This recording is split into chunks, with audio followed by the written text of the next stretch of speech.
Hi, and welcome to episode 2 of my Meet the Author series.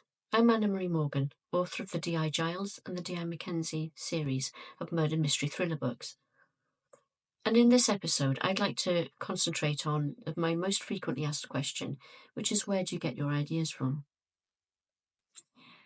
My ideas come from all over the place, really, from my imagination, from newspaper reports, things I've read, things I've seen, from snippets of conversation that I hear.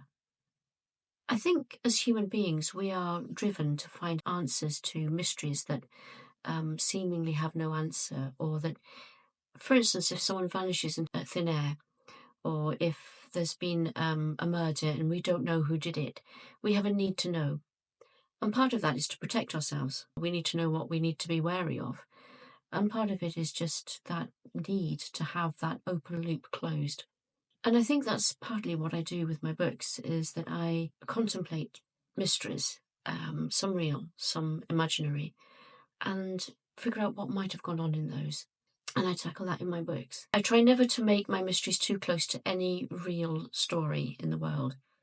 But as I think another author once said, Margaret Atwood, one of my favourite authors, as she once said, there is nothing in these books really that hasn't happened in some form or other in the real world.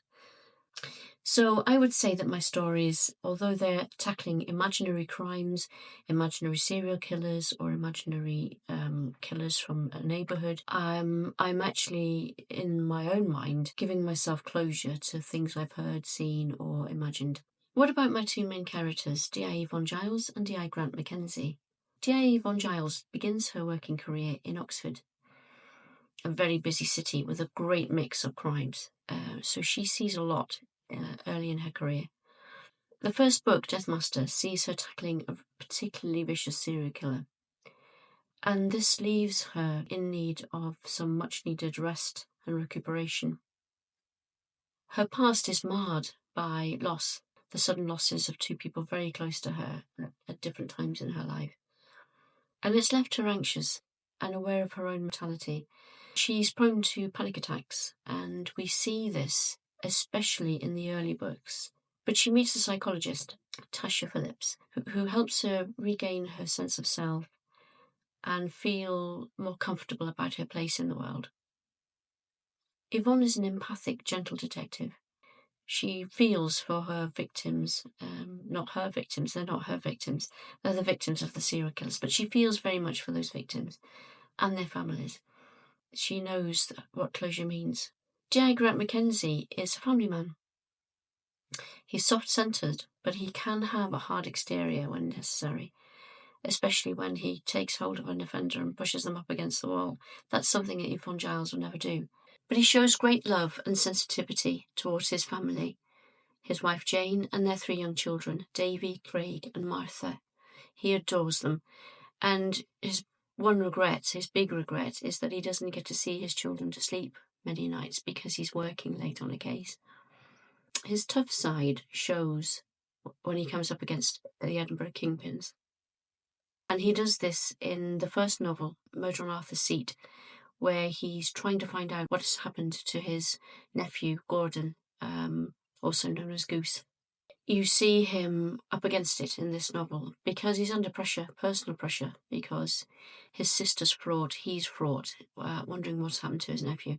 And he's coming up against some particularly vicious Edinburgh kingpins. I like my novels to be twisty, so my readers can expect to change their mind several times during the novel about who they think the murderer might be. I like them to keep them guessing until pretty much the end and the big reveal. But there will be subtle clues along the way. I never introduce the murderer later than 30 or 40% of the way through the novel because I think the reader shouldn't feel cheated. They should feel that they can follow the investigation and be looking at a cast of characters from quite early on and trying to decide who the killer might be among them. The other thing I like to do with my novels is keep the stories fresh. So you can expect to have different settings, different places in the novels. Although D.I. Mackenzie's novels are setting in Edinburgh, you can expect there to be different sections of society examined in these in the novels. And similar in Wales, you have the beautiful backdrop of Wales for the D.I.E. Vaughan Giles novels, and the beautiful and historic city of Edinburgh for the setting of D.I. Mackenzie novels. And I like to explore these settings thoroughly in the novels in connection with my characters and the stories that play out in them. I think I'm going to leave that there for today. I hope you've enjoyed this episode. Please like and subscribe if you did, and you'll hear more from me. In the next episode, I'll be delving further into my day-to-day as a writer. So please do tune in for that next week. Thank you so much for your time. Happy reading and happy writing.